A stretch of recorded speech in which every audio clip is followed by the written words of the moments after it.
Thank you. I love when they come. It's always so gentle, you know. It's kind of like a lullaby. You have such a sweet voice, and I know it's powerful sometimes.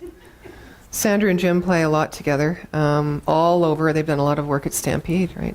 You were in the Western Showcase, I think, weren't you, every day or something? Almost every day? Ooh.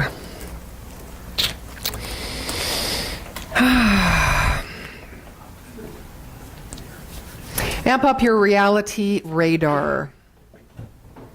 So when I wrote that title, I was thinking about allowing our soul to be that which distinguishes that which is life-giving from that which no longer serves. Now, we've heard that phrase many times, and sometimes, you know, we don't understand what serves us and what doesn't. We know what doesn't feel good, or what we don't like, and what feels good and what we do like.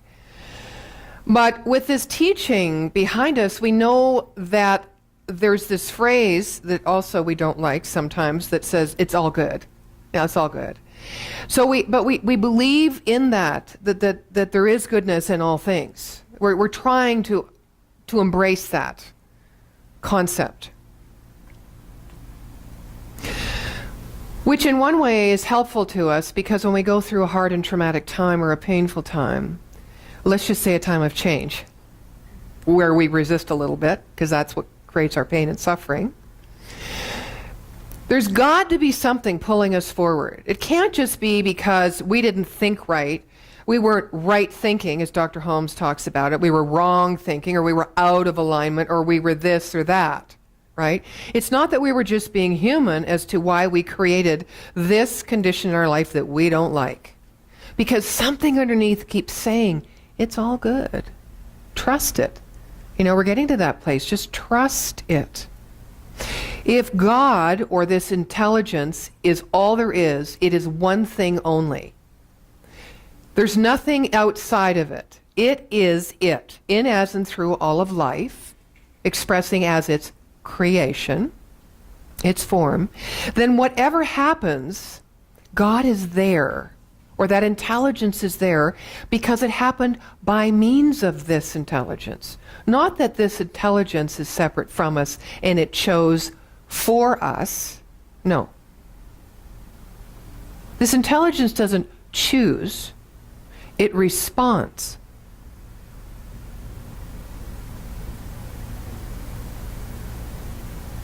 It is conscious, fully conscious, and it works through itself, through the law of its own being in the abstract realm, the realm of the invisible, just like we do in this relative experience of life.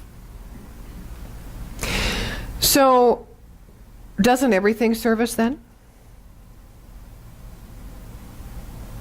I vote yes. I think everything serves us in one way or the other. Now, the way, for me, is that I get to open or raise my awareness. I get to see things about me and life that I never saw before, if I choose. Or I can just close down. And that will serve me too. You see where I'm going with this? That it truly is all good if we say it is. Good doesn't mean not hurtful to us, or we don't have pain inside, or we don't have confusion or doubt or lack of clarity. Doesn't mean that. Because all of those experiences are there for us to move through, just like what we would normally say the positive experiences are. The love that's good, rather than the love that hurts. The He Done Me Wrong song, as opposed to, you know, that romantic, passionate phase of love where love is blind. You're blind to everything else. All you see is love everywhere. It's all good. Because it allows us to explore ourselves. And it allows us to dip in and touch into what our values are, and who we truly are, and what we choose to experience or to be. As soon as we look at the world through an ideology, we're kind of finished. because we've limited it by virtue of what we think about it. And you might be sitting there saying, well, but how do we do it any other way? I mean, of course we think thoughts and we have opinions and, we have mental constructs and that's how we move through because we need to be conscious in life. Our conscious mind is very, very helpful to us. And it can lead us to the one. It can also cut us off from the one, from the experience of God is what I mean. Right? Or the sacred, or that mystery. So it is the door that swings both ways. Right? And that's all good. Because we can't know something, or that beautiful, sacred, holy experience, we can't recognize it if we've not been on a bit of a vacation and known something other than that. This is the world of one, in which there are complementary opposites. It's one continuum.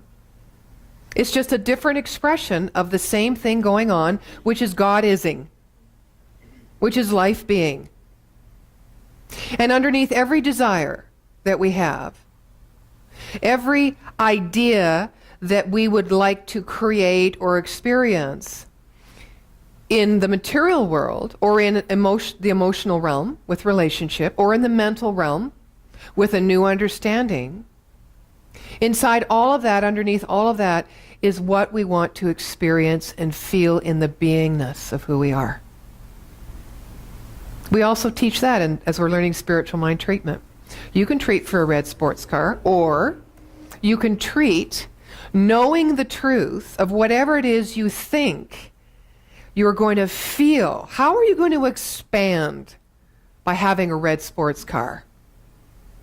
Not personality or image-wise or status-wise in relationship to the outer world, but how are you going to expand your experience of who you are in the inner world by having a red sports car?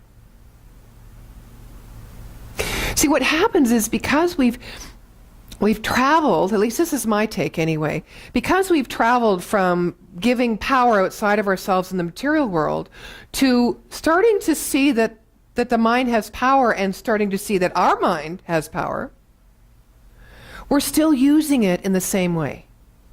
We're still using it to change something or to fix something or to outside or inside, right? Because we want to heal, we want to be whole, we want to be good, we want to have great lives. Because somewhere inside of us knows and relates to prosperity and peace and joy and love.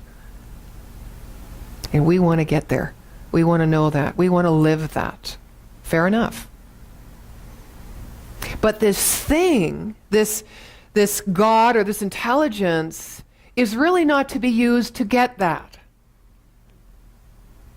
And even in spiritual mind treatment, when do we go into treatment or prayer as we know it? We once knew it. Even doesn't matter. The spiritual mind treatment or prayer and the differences, there are similarities, there's also differences. It doesn't matter. Why do we do it?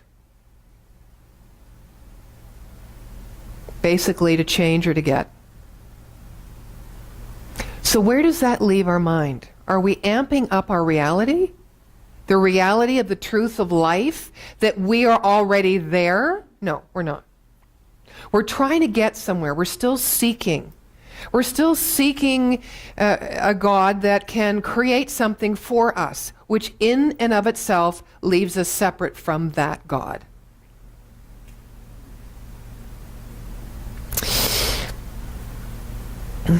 A visitor once asked to become a disciple of a master.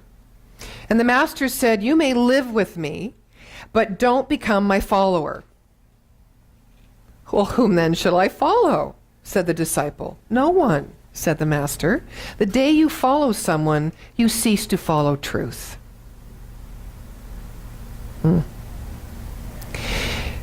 "You are only a disciple," said the master, "because your eyes are closed.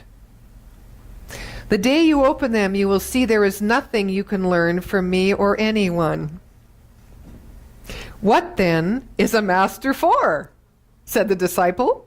You think this was Nasruddin, right? And the master says, "To make you see the uselessness of having one." And so it is, I'm done. You're there. It's there. It's here. It's all good.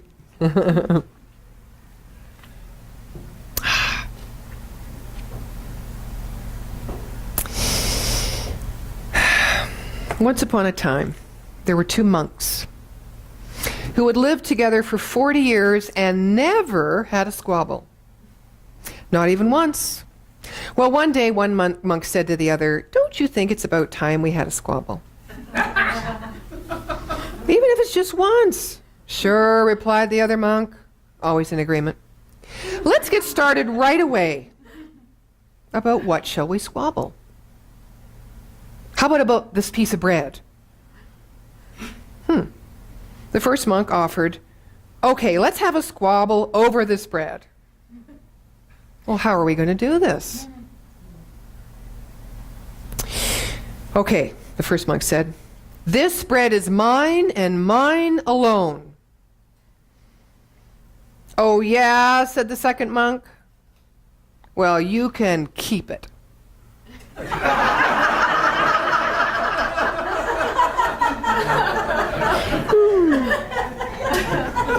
Perfect example of a mind not divided against itself.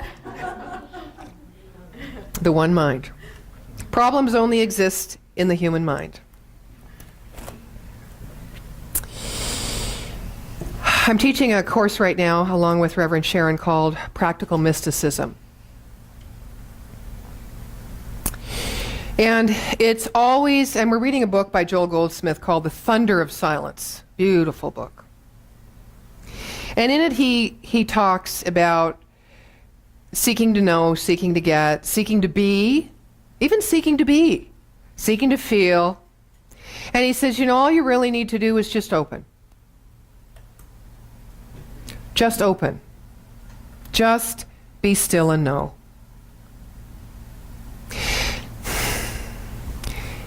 In a world such as ours, that is so, I was going to say heaven bent, hell bent on creating this ideology of power. Power separates when you use power.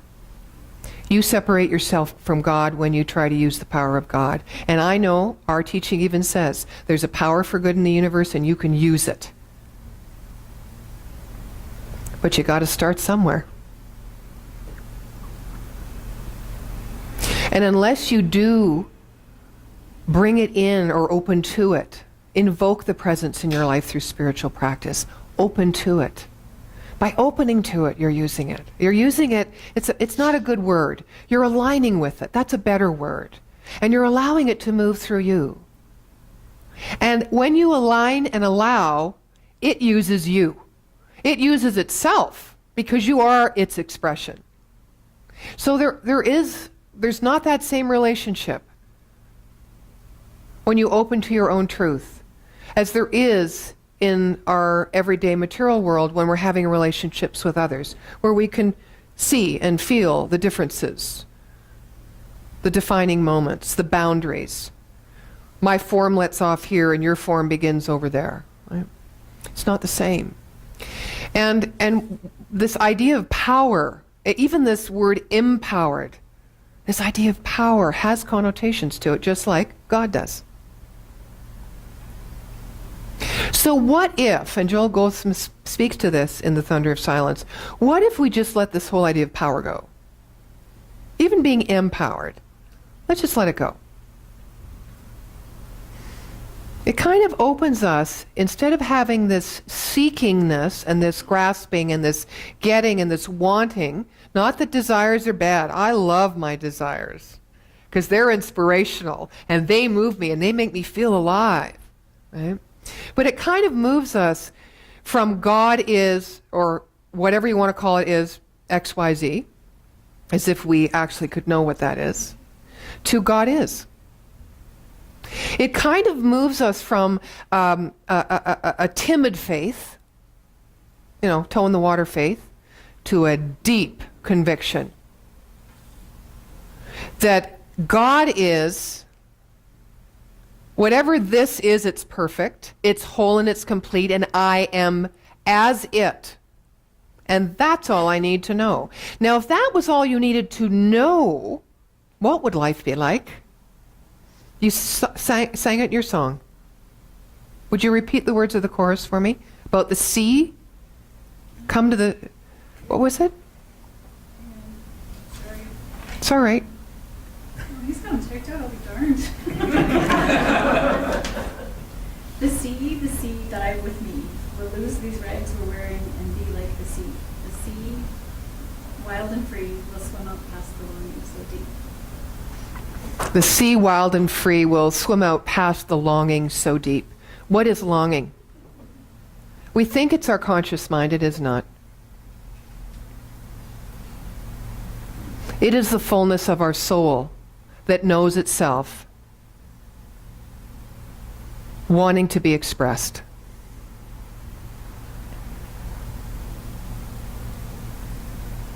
A Chinese sage once said, when the archer shoots for no particular prize,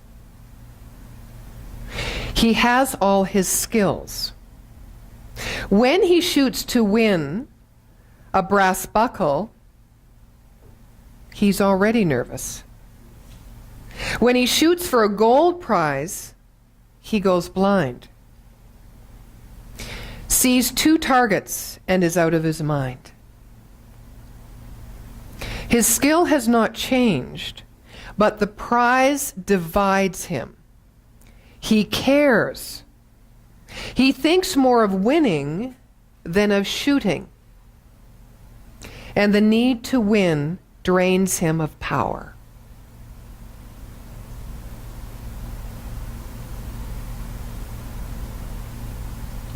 I was watching probably for the umpteenth time. I don't even know what the movie's called, but it's with Sandra Bullock when she's in the detox center. I don't know, 21 days or is it 28 days? She is so hilarious.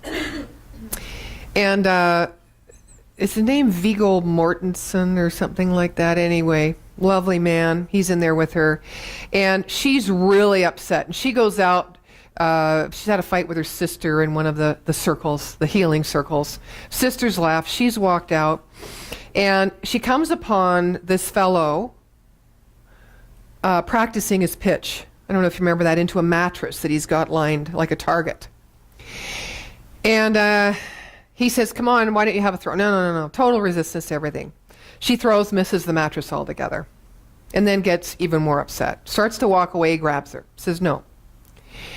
You have to think differently. He said, instead of trying to hit in the middle of those lines, you need to focus your attention on your skill, which is what you have with which to succeed. Do not focus your eye on the prize, because then you care to, I'm going to move these two together, of course, then you care to win, and you are not understanding the perfection and everything that you have with which to succeed, or with which to have the experience you desire. So he finally forced her to take the ball, and then she threw one and it was better. But she was still resistant because she saw the brass ring. And she felt that her own value, of course, was determined by whether or not she was able to hit in that small area between the lines. And then he said to her, close your eyes. It's like, now I'm really going to... But then she didn't see it. She felt it, and she was totally present with herself. And of course, you know what the end was. Yeah. When you care more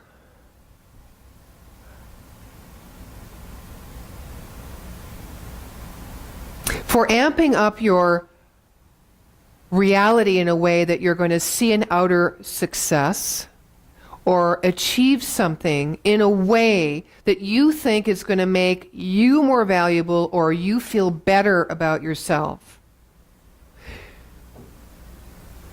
we're still divided then against the truth of who we are. And our seeking will never stop. And even at best, even if we start doing spiritual practice to just open and allow, we'll do it for a while, but then the seeking will get us again. Because why are we doing the spiritual practice?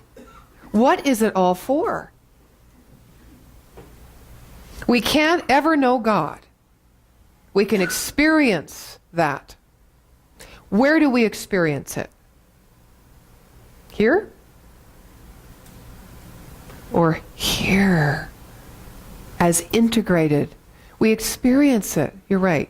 She put her hand on her heart. Yeah. And what happens when we experience that? Do we feel anxious? Do we feel like, that we're behind time? Do we feel overwhelmed? Do we feel any of those things? Do we feel without self? No, we feel full.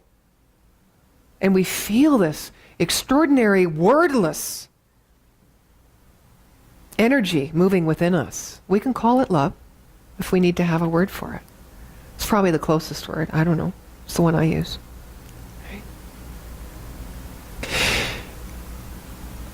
We have so many expressions, even in spiritual tradition, that indicates even we need to do spiritual practice, or we need to do this, or it looks like that. I mean, when I got into this ministry and they told me, and I admit it was sheer resistance, okay, that you needed to do spiritual practice and like at the same time every day. Or it really didn't have any, you had to get a routine and a schedule, and, the schedules were great because then you could expand your time, once you had a rhythm, and then you were just like, really? Something in me said, it's here. And you know what? I experience it when I experience it. Of course, the other part of my mind went, well, you have to improve and you have to do this right. And, you have to be, and then when I got into ministry, it's like, oh my gosh, now you're a spiritual leader. So now this is what this looks like. And it's like, I got so tired.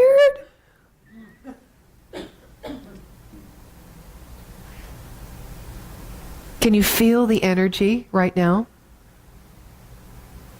I think it's an energy of commonality, of connectivity right now.